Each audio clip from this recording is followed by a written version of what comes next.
Hello and welcome to the Argyle Treasury and Risk Forum. My name is Brittany Sullivan with Argyle, and it's great to have everyone joining us today. I have some important information to share with you, and then we will turn the floor over to our esteemed opening keynote speaker. First, we would like to take a moment to thank today's sponsor, Vertex. Our sponsor is committed to providing you with valuable content and a great overall experience. At any time during today's event, you can visit their virtual booths from the main agenda page, which includes complimentary materials, information, and meet and greet opportunities. We also welcome you to stay socially connected during today's event.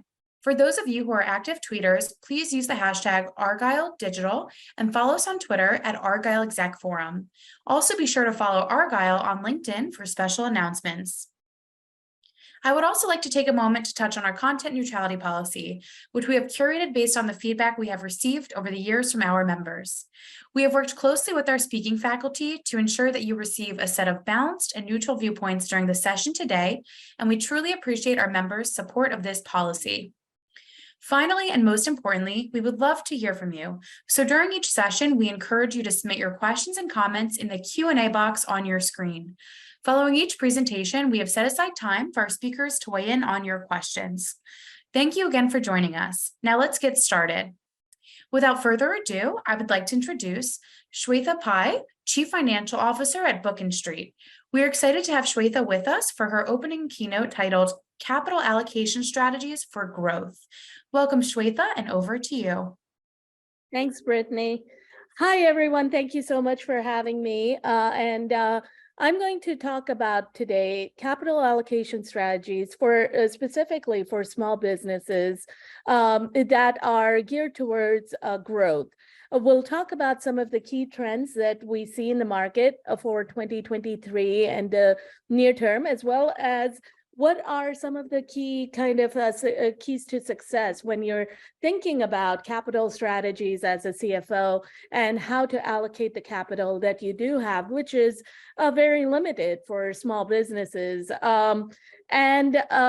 Just as a quick intro on who I am and what I do. So as Brittany mentioned, I'm the CFO of Book & Street. I also have worked in finance strategy for about 20 plus years. At Book & Street, we specialize in startup solutions for finance, but then we are also all about the back end. But what this does is it gives us visibility into what's happening in companies that are small startups, but also venture-backed or private equity-backed companies, and anybody up until really pre-IPO, which is small and medium size. And given that we're in the Midwest, it tends to be pretty much in the small end of the spectrum rather than the medium size end of the spectrum.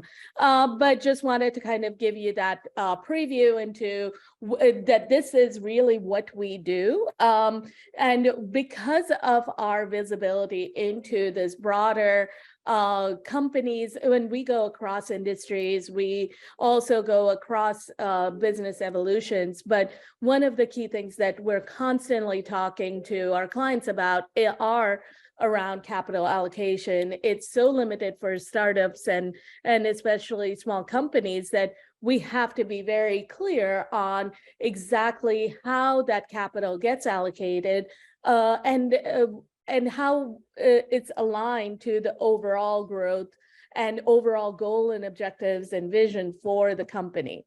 Now, I just wanted to kind of level set ourselves about really the 4 key allocation methodologies that we tend to see. And this applies to everybody. Some as companies evolve, and my background was before I had startups about a decade ago, I was in large investment banks and other large companies, manufacturing, et cetera. So for very large companies, they tend to veer more towards acquisition and repurchasing. But for small businesses, a lot of the allocation strategies are geared towards organic growth, as well as an area that is near and dear to my heart, but often gets forgotten about in this area of when we're talking about growth is investing in infrastructure. Now, let's just talk about each one of them very, very quickly. New products, markets, organic growth, investing in organic growth is often seen as the best way to drive profitability because it does a few things. It helps you build that competitive advantage, but the things that have made the company succeed till then, such as the company culture and their way of doing their MO on how they actually address and how they present themselves to the market tends to remain the same when we're doing organic growth, which builds a consistency that is really attractive for a lot of smaller businesses. Then we also have another avenue for capital allocation, which is acquisition of new products, businesses, customer books, and it can also be economies of scale. And this is where a lot of larger companies go into when you're investing and acquiring for economies of scale. In those instances, the capital allocation, it can be one of those quick wins, but it's also comes with a higher level of risk because with new businesses, it comes new cultures, new talent that may or may not integrate well with you, as well as new ways of managing and interacting with your customers. So that's one on a little bit riskier end. We also have another capital allocation strategies that is much more on the executive end, and it's around shareholder management and how do you give capital and return capital to your shareholders, to your investors, either via dividends or repurchasing shares. Now, this can be also a really useful way of boosting the value of your company, but often for growth, it doesn't necessarily allow companies, especially smaller companies, to grow as much. But it can attract the times where we've seen this strategy used even for growing companies is when they are looking to actually attract new investors in or build that confidence and trust with the investors. That's when we see repurchasing or dividends much more common, but we don't see it very often. The other area that is a huge area, and we're seeing that in a lot of different industries, especially, and we'll go into the trends, has been this idea of investing in infrastructure. So companies are investing in a lot of digital tools, but also supply chain strategies. And we'll talk about some of the new tech and trends that we have. But this investing in infrastructure, I place that last because it's about investing in yourself. So using your capital to allow and ensure that you are in the right place for growth and to scale and to manage that in, again, a sustainable manner. But one of the big things has always been around also customer experience. And for a large company or a smaller company, for them to ensure that they are in the right place in order to grow, that customer experience is often key. So we see a lot of capital being allocated towards infrastructure costs, infrastructure investment, even though that kind of goes counter to what you would imagine would be the way for growth. But these infrastructure, it's almost like delayed gratification. You're investing them now, but they are there to allow you to scale, allow you to grow.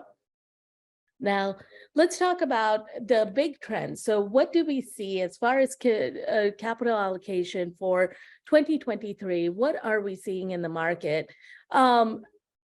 First off, what we see in the market has been very heavily driven towards technological investments. So they come in different kind of areas, and because it's not just, oh, I'm going to invest in tech, it's what kind of tech.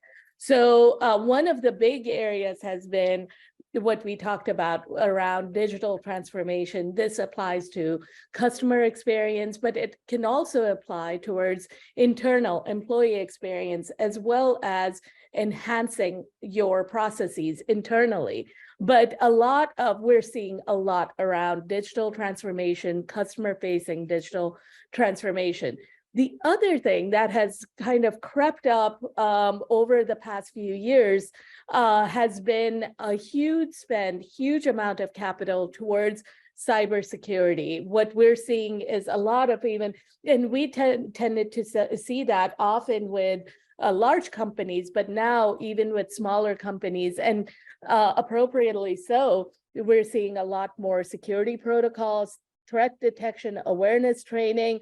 I mean, on the finance side, especially around cash management, we've seen a lot more focus around cybersecurity and around ensuring that there are appropriate controls in place so that money isn't moving in and out of bank accounts without the appropriate protocols in place. So that's a huge trend that we've seen recently. We're also seeing, I mean, should be a surprise. This has been going on for quite a better part of a decade around cloud computing. This has been around, again, setting yourself up to be scalable. And we see a lot of smaller companies go towards cloud computing because it allows them not just to scale, but also be flexible at a much lower marginal cost. And that marginal cost is what drives a lot of their decision making, which is what cloud computing and in general moving data information onto the cloud allows them to do. This has definitely accelerated. We've seen it for a long time, but it accelerated through the pandemic because of remote working and remote access and people requiring and needing that remote access. The other area has been, and this is much more recent, has been around the comfort that people have around AI and machine learning. So ML is machine learning. And we're seeing this very particularly in automating kind of the back-end processes. It's not just back-end, but we're seeing a lot of that, about automated processes for finance, but also HR, payroll. There are a lot more virtual assistants being invested in, chatbots. And then when we talk about customer experience, we're seeing a lot more predictive analytics being applied. And again, this is specifically, there are two kind of areas. Again, one is for scalability, but the other one, when it's customer facing, tends to be that capital allocation tends to be around customer experience and making sure that you understand, given how dynamic and fast moving markets have been, and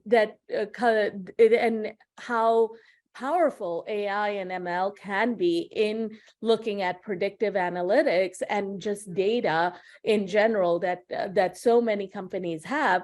We're seeing that being applied quite a lot. The other big area has been Internet of Things. Now, IoT was a buzzword probably about 6-7 years ago.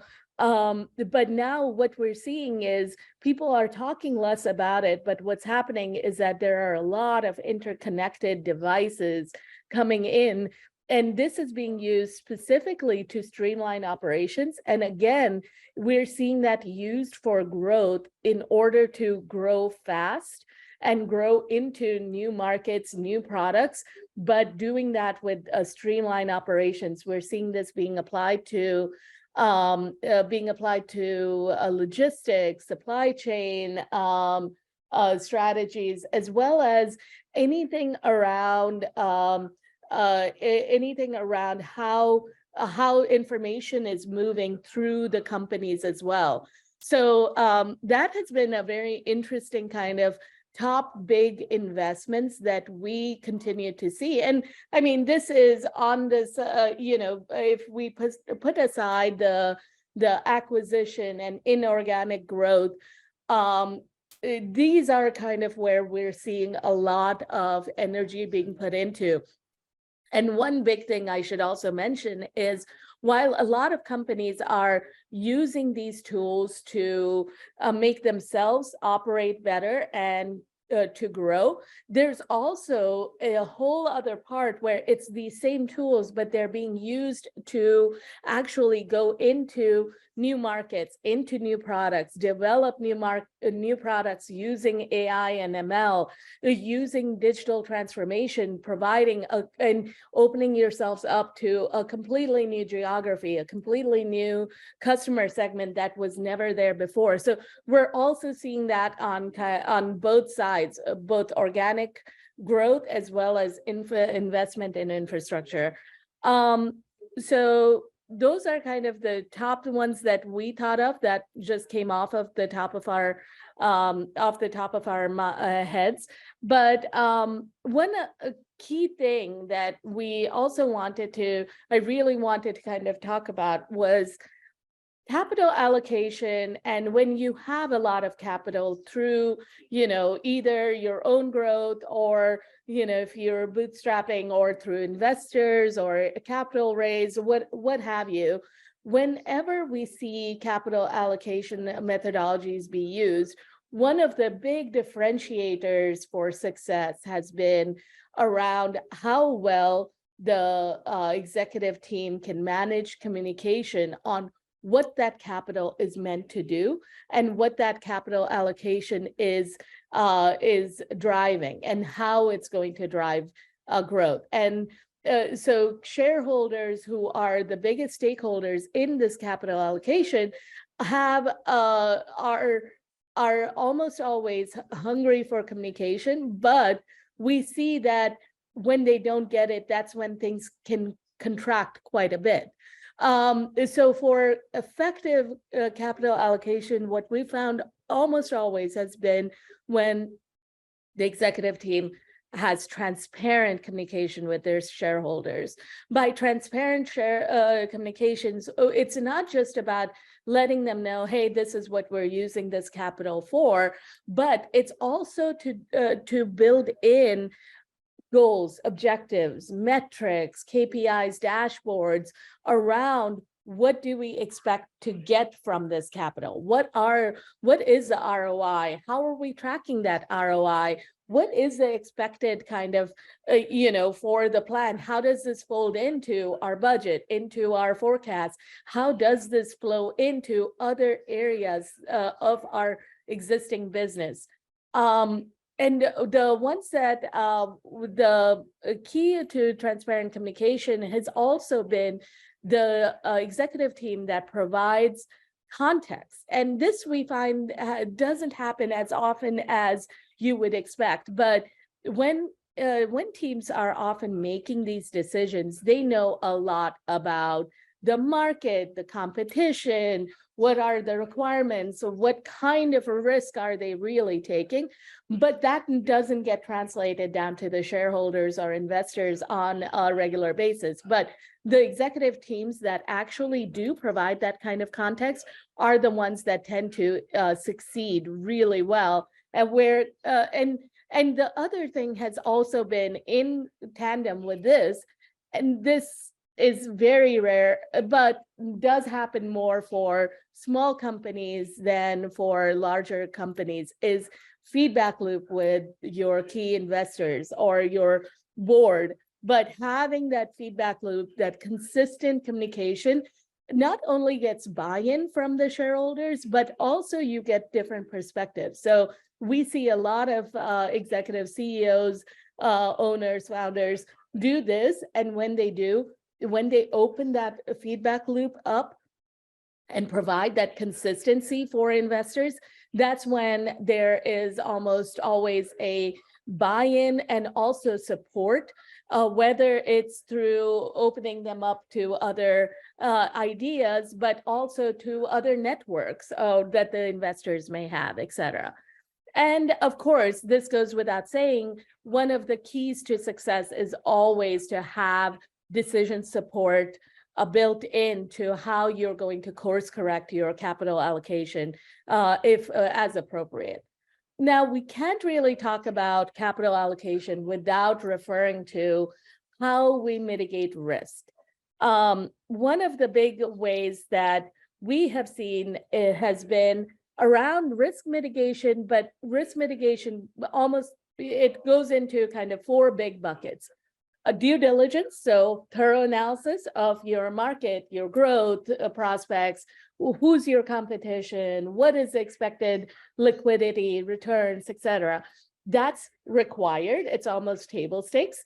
And then, as we've seen from the big bank failures, as well as other big, faux pas that we've seen companies make, a lot of times it all falls down to diversification. We have to make sure that whatever we're doing with our capital, that we're diversifying across industries, customer segments, geographies, asset classes, however you define your customers and your assets and your market position. Diversification is one of the big ways of mitigating risk from your capital allocation. We talked about metrics and KPIs, but that's required for risk mitigation for a variety of things. You understand what is happening, but you also can course correct.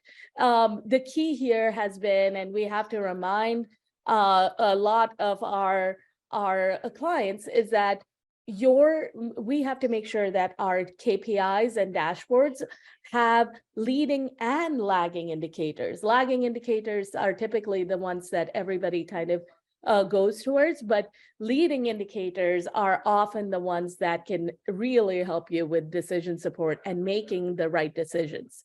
The other thing is always, for finance, especially for finance leaders, is to have the right contingency plans. We have to have the right cash reserves, lines of credit, et cetera, in order to be able to mitigate risk.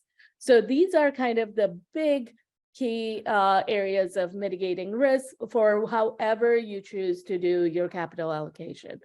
So with that, I'm just going to stop and pause. I know we shared a lot of information. I would love to hear more from everybody. And see if you guys have any questions, anything that you wanted to add, anything more that you wanted me to share. I'm up for any such ideas or thoughts. Please share. Great. Well, thank you so much, Shweta, for such an insightful keynote. As a reminder, audience members can still enter questions. We could go ahead and review a few that came through. This first question asks, how often do you suggest evaluating investing strategies for adjustment? Yeah, that's a great question. So, as with anything, it does depend. It depends on the company, on what you're doing. I mean, I would say, as just a finance person, in general, as often as you look at your strategic long-term plan, that's definite. You have to look at it. Now, best practice for timing of capital allocation is at least once a year. And some companies do it more as on an 18-month cycle where they update that long-term strategy. So that's one area for sure. But then the annual budget is another time that is a great time to look at your capital allocation, make sure that you have your CapEx plan in place, et cetera. So that's another great time that we see. And the ones that are really very active in capital allocation, they include this actually as part of their rolling forecast. So whatever that rolling forecast is, most often quarterly. Now, this isn't looking at all of your capital allocation. As with anything that is a rolling forecast, it kind of flows down from that strategic plan down to whatever your annual budget was, and now down to your rolling forecast. But the best practice is to update your capital allocation, or to have and make sure that those dashboards, KPIs, are being reviewed on as often as is appropriate for your culture. If you do a rolling forecast, that's almost always a good time to look at your CapEx spend. Annual budget is a good time to make sure that you're looking at your big ticket items and you're tracking them correctly, and that you have the right KPIs and metrics in place, and those leading lagging indicators. And then, of course, the larger strategic decision has to fall with however often you look at your strategic plan. Excellent. Thank you so much. This next question, from what you've seen, how important is creating banking relationships for small business startups? No, that's a great question, especially in today's environment. So we see that it is very important. I mean, credit is a type of capital that is available to a lot of companies, especially small companies, and can come in to help them really with working capital.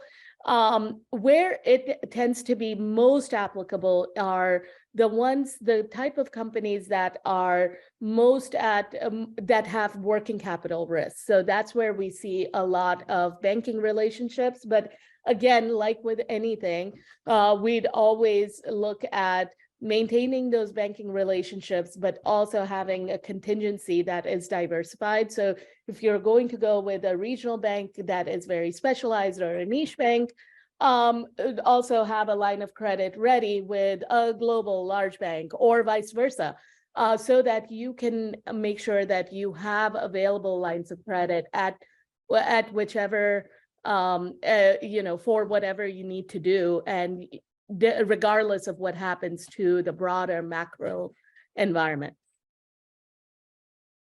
Great, thank you. This next question, how do you recommend small businesses manage all of these priorities, especially when by nature they have limited staffing? Yeah, I mean, talent is always comes at a premium in a small business. So the ways that we've seen it has been now building in automation has been a game changer for many. And of course, you can always do staff aug type of companies that come in, similar to kind of the company I work for, as well as a few others who will come in to help on a as needed basis. So right around budget time, just get a few people in who know, who can work the system and make sure that your budgets are inputted correctly, et cetera, et cetera. So that's one way to do it, but it's not necessarily always ideal. The best way is honestly to build in and invest in those processes. Nowadays, you have so much automation within your financial processes that you can have, I've seen baseline budgets be built out already for CFOs that all they do is they're just reviewing that. So a lot of times automation can be, and this machine learning, I don't know about AI. I think AI is probably a little bit further out, but definitely machine learning can be really interesting given how much data we really collect and how much data we have. Great, thank you. It looks like we have time for one last question.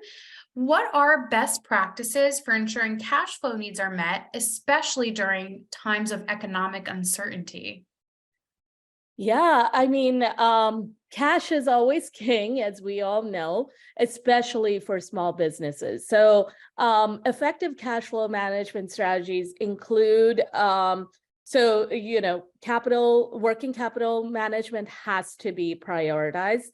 And what we're also seeing is a lot of processes being built in order to kind of shorten those the days receivable. So we are seeing a lot more focus on that. But for a small company, that's not always possible. So then what we're seeing for small companies is often that it's the payables, extending that out so that you have more access to more cash while you're doing what you can with the receivable, but especially if you're a B2B business and you interact mostly with large companies, your leverage there tends to be much lower than on the payable side. So we're seeing a lot more around vendor management, around payables, and extending those days.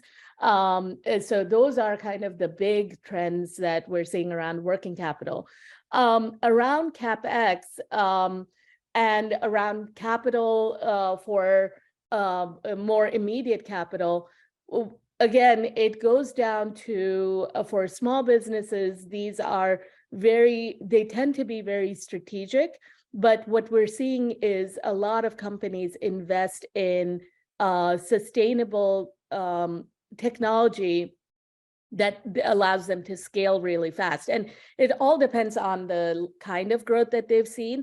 Ones that are hyper growth invest a lot in themselves in order to be able to scale. But again, it always comes down to working capital management and having a CapEx that's manageable, that you don't really go beyond. So those are the big cash management strategies that we've been seeing. Thank you so much, Sharitha, for such an excellent keynote. I also want to thank everyone else who joined us today for this fantastic session. This session, along with all of today's content, will be made available on demand following the event.